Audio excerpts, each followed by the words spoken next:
Ronald Reagan's daughter just penned an op-ed brutally comparing Trump to previous presidents. The Republican Party under Trump continues to rot from the top down, repeatedly demonstrating a stunning inability to lead or confront the problems facing this country. This weekend's tragic synagogue shooting, unfortunately, once again showed the evil that the president's hateful rhetoric has helped embolden in our country. Now, former President Ronald Reagan's daughter Patti Davis has written an op-ed in the Washington Post, urging the country to look for its leadership somewhere other than the Oval Office. Entitled "Let's Stop Asking Trump for Comfort After Tragedies," the piece tackles the issue in exactly the manner the title suggests, with Davis dissecting what is now a habitual failing by the president to serve as a unifying force during moments of national darkness.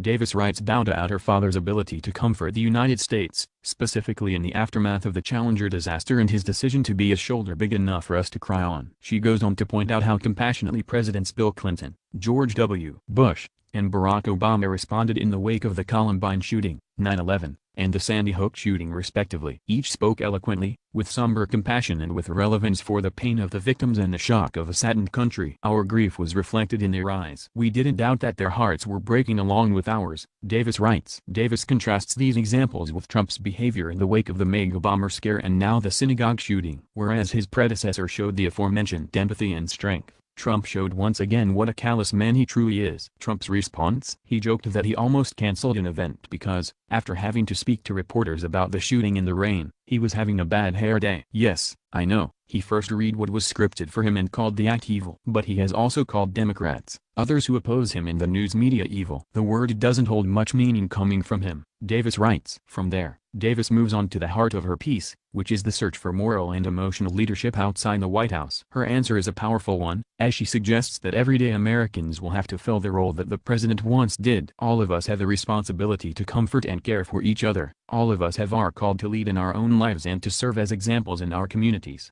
This president will never offer comfort, compassion or empathy to a grieving nation. It's not in him. When questioned after a tragedy, he will always be glib and inappropriate. So I have a wild suggestion. Let's stop asking him. His words are only salt in our wounds, Davis writes. While it's sad that we have come to this, that there is zero chance that our president will one day suddenly wake up with the ability to lead, there is some comfort to be had in the suggestion that we can still rely on one another as Americans. Trump will eventually disappear from public life, and it's up to all of us to ensure there's a country remaining when he does.